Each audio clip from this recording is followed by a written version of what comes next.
عزیز دوستوں، بزرگوں اور بھائیوں، اللہ تبارک و تعالی اس دنیا کے اندر بہت سارے لوگوں کو منصب اور مقام عطا فرماتا ہے۔ بہت سارے لوگ ایسے ہوتے ہیں جنہیں اللہ تبارک و تعالی زندگی میں بڑے بڑے مواقع عطا کرتا ہے۔ وہ چاہیں تو اس موقع سے اپنے ذاتی مفادات حاصل کریں اور چاہیں تو ان اچھے مواقع کو ملت کی، مذہب کی، قوم کی خدمت کے لیے وقف کر دیں۔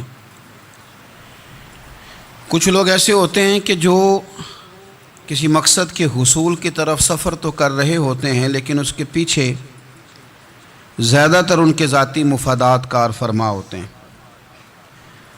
اور وہ اپنے دنیاوی مقاصد کے لیے، اپنے اور اپنے خاندان کے دنیاوی فوائد کے لیے کوشش کر رہے ہوتے ہیں۔ ایسے لوگ بھی محدود رہ جاتے ہیں، ان کی سوچ بھی محدود رہ جاتی ہے، اور کئی دفعہ کچھ تھوڑی دیر کے لیے ان کے نام ابھرتے ہیں اور پھر ہمیشہ کے لیے دب جاتے ہیں۔ کچھ لوگ ایسے ہوتے ہیں جو زندگی کے اندر اللہ کے لیے، اللہ تعالیٰ کی رضا کے لیے، رسول پاک صلی اللہ تعالیٰ علیہ وسلم کی خوشنودی حاصل کرنے کے لیے، دین کی، ملت کی، ملک کی سربلندی کے لیے آگے آنا چاہتے ہیں۔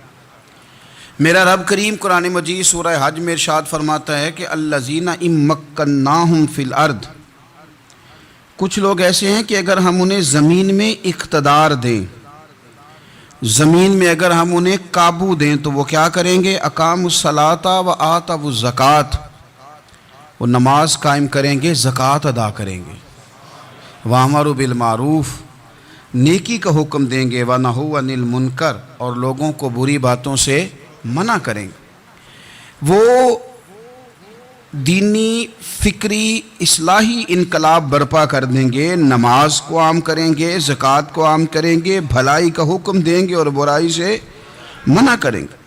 اللہ تبارک و تعالیٰ نے ان لوگوں کو جب اقتدار دیا، وہ کون لوگ تھے؟ سیدنا صدیق اکبر، حضرت فاروق اعظم، سیدنا عثمان غنی، حضرت مولا علی رضوان اللہ تعالی علیہم اجمعین۔ اللہ نے جب ان لوگوں کو اقتدار دیا زمین کے اندر، اللہ تبارک و تعالی نے انہیں نبی پاک علیہ الصلاۃ والسلام کی نیابت کے لیے چنا، تو ان لوگوں نے یہ انقلاب برپا کیا، نمازیں عام ہو گئیں، شوق سے لوگ صدقات و خیرات دینے لگے، بھلائی عام ہوئی، برائی کا کلا کما کیا گیا۔ ہمارے ہاں بھی لوگ احتساب کی باتیں کرتے ہیں، ہمارے ہاں بھی لوگ کہتے ہیں کہ میں رشوت خوری کو، کرپشن کو، ناجائز چیزوں کو ہمیشہ کے لیے جڑ سے اکھیڑ پھینٹوں گا۔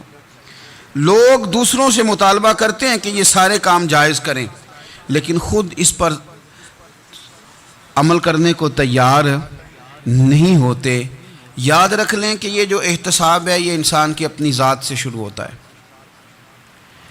آپ جب نظام احتساب دنیا کے اندر مستحکم کرنا چاہتے ہیں تو اس میں پھر آپ کو اپنی ذات کو سامنے پیش کرنا پڑے گا۔ آج ہم بات کرنے جا رہے ہیں سیدنا فاروق اعظم رضی اللہ تعالیٰ عنہ۔ تو جناب عمر فاروق رضی اللہ تعالیٰ عنہ کا جو نظام احتساب ہے، انہوں نے اس کو گھر سے شروع کیا تھا، اپنے آپ سے اس کا آغاز فرمایا تھا۔ ہمارے ہاں یہ ہوتا ہے کہ جس بندے کے اکاؤنٹ میں اچھے خاصے پیسے ہیں، وہ بل جمع کرانے جائے تو اسے لائن میں نہیں لگنا پڑتا، مینیجر صاحب اسے آگے بلا لیتے، تو وہ بعد میں کیا کہہ رہا ہوتا ہے؟ کہتا دیکھو اللہ نے کتنی عزت دی ہے، مجھے لائن میں نہیں لگنا پڑا۔ بھائی لائن میں لگنا تو آپ کا یہ تھا کہ آپ سمجھتے کہ سارے مسلمان ہیں، مومنین ہیں، برابر ہیں، تو میں کسی کو تکلیف میں مبتلا نہ کروں۔ جب آپ آگے چلے گئے تھے تو آپ نے بہت سارے لوگوں کا حق مارا تھا، وہ لائن میں جو لگے ہوئے تھے ان کا وقت لمبا ہو گیا تھا۔ آپ نے تو اپنے آپ کو احتساب کے لیے پیش ہی نہیں کیا، بلکہ آپ نے کہہ دیا کہ جناب میرا تو رتبہ اعلیٰ ہے، لہذا یہ میرا حق بنتا تھا، مجھے تو استحکام ملنا چاہیے تھا۔ یہاں بہت سارے لوگوں نے اپنے حق میں چیزوں کو اور رنگ میں پیش کیا۔ سیدنا فاروق اعظم رضی اللہ تعالیٰ عنہ نے اس نظام احتساب کو اپنے گھر سے شروع فرمایا۔ حضرت عمر فاروق رضی اللہ تعالیٰ عنہ اپنے بچوں سے فرمایا کرتے تھے کہ جب میں حکم لوگوں کو کروں گا نا، اپنی رعایا کو، مسلمانوں کو میں کوئی حکم دوں گا تو تمہیں پہلے اس پر عمل کرنا پڑے گا۔ آپ فرمایا کرتے تھے یاد رکھنا، لوگ تمہیں اس طرح دیکھیں گے، لوگ اس طرح تمہیں دیکھیں گے جس طرح